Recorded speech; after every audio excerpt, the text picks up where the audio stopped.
students, in this video lecture we talk about the earthing, why the earthing is necessary, and what are the different methods of earthing. About that we'll study.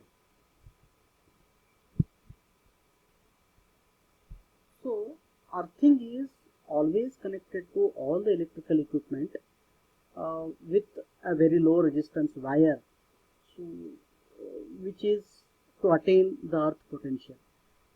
The copper wire it is usually connected at the depth of 2.5 to 3 meters from the ground level. Usually the body of any of the equipment, electrical equipment, is connected to the earth by using the copper wire of negligible resistance to satisfy the discharge electric energy.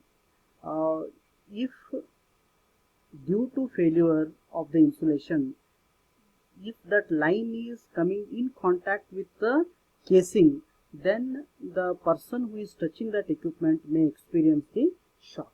To avoid that, all the electrical equipments are connected with the earthing facility. This earthing will bring the potential of the body of the equipment to zero, to the earth potential. Thus, it will protect the person who is operating that machine or any equipment.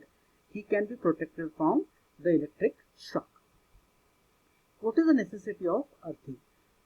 Very first most important thing is it will protect the person from the danger of the electric shock, because when the person is coming in contact with the outer body of the electric equipment, so because of the failure of the insulation, he may experience the shock. To avoid that, the earthing is provided to all the equipments, which will protect the person who is touching that equipment. The second point is it will maintain the line voltage constant. What happens is, when there is a load unbalancing condition takes place, there may be a change in the line voltage that will affect the equipment.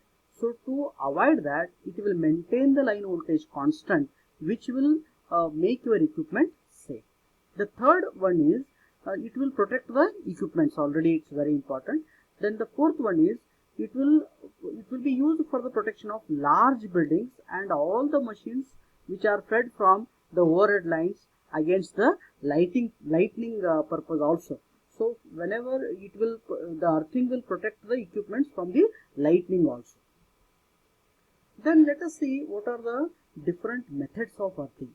So usually the two methods are very important. One is the plate earthing, another one is the pipe earthing. Each method is having its own specification and design. Both the methods are used for providing the earthing to the equipment. Usually the earth resistance for a copper wire is 1 ohm, but that of the GI wire is less than 3 ohms. The earth resistance should be kept as low as possible so that the neutral of any of the electric system which is earthed is maintained almost to the earth potential. So the typical value of the earth resistance at the powerhouse is 0.5 ohm and that of substation is 1 ohm. So as per the regular method, we are having the two methods. One is the plate earthing, another one is the pipe earthing. Let us study what we mean by plate earthing. In this method, the copper plate of 60 cm by 60 cm into 3.18 cm or a GI plate of 60 cm by 60 cm by 6.35 cm is used for earthing. The plate is basically placed vertically down inside the ground at a depth of 3 meters and is embedded in alternate layers of coal and salt. So that chamber is having the layers of coal and salt. So this is the construction of the plate type of earthing. The thickness is of around 15 cm. Usually regularly the water is poured for keeping the earth electrode resistance value below the maximum of the 5 ohms. The earth wire is securely bolted to the earth plate. A perfect cement masonry chamber is developed with the cast iron cover for easy regular maintenance. So this is the construction features of the plate type of earthing. The figure is resembling that. So this is a chamber, the funnel which is used to pour the water. The copper wire for the connection is given as shown. This is a chamber of the different size. The size of this chamber may vary based on the capacity of the equipment whatever we are using. This is a cement chamber what we are developing. So the cast iron cover is placed on that. This is your earthing copper plate. The charcoal and salt mixture is covered in this particular plate. So this is the where we are putting the water for the its working. Let us glance about the pipe earthing. So this type of earthing system where the earth electrode is made of GI, galvanized iron pipe of 38 millimeter in diameter and a length of 2 meter.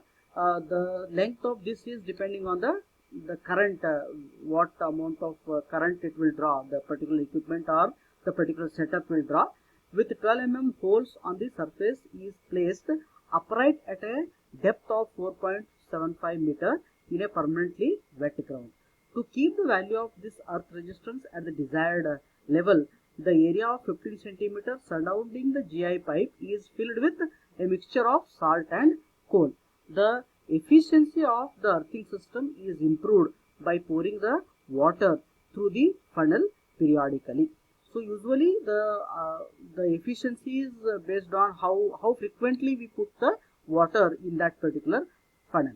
The GI earth wire of sufficient cross-sectional area are run through 12.7 mm diameter pipe from the 19 mm diameter pipe and secured tightly at the top. This shows the figure of the pipe earthing where again same construction, little bit different. The different layers of salt and charcoal are placed like this. So this is the GI pipe. This is the funnel where we can put the water. So the as usual iron cover is placed here. Then GI pipe is kept at this particular side. So this is a chamber. How the pipe earthing is created in a particular ground as per the specification. So when compared the plate earthing system with the pipe earthing system, the usually pipe earthing system can carry a large leakage currents as much larger space surface area is in contact with the soil for a given electrode size. So the system also enables the easy maintenance as the earth wire connection is housed at the ground level. So what we can say here is whether it may be a pipe earthing or plate earthing, as per its own specification, the earthing chamber is created below the earth level, which is very much essential for avoiding the electric shock. So usually the pipe earthing is very much used in domestic purposes. Every house we need to provide a proper earthing. If the earthing is not there for your house or any of the domestic or the industrial wiring, then it may the damage the equipments which are connected in that particular area. Hence the proper earthing is very much necessary. Already we covered what is the necessity of earthing, why the earthing is required, and what are the different methods of earthing, and why these two different methods are used to protect the person from the electric shock. Each method has its own advantage and disadvantage, and it has its own specification methods. So by using that, the earthing must be provided to the particular equipment in industrial purpose, as well as for all the houses we need to provide the earthing, because in house also we are using many of the high load equipments, like we may use the laptop, we may use the fridge, we may use the washing machine, LED TVs. So all the high load, high current load equipment, they require the earthing. So Every house need the proper earthing. This is the benefit of earthing what is required. In the next video lecture, we'll talk about the fuse and MCBs. Thank you.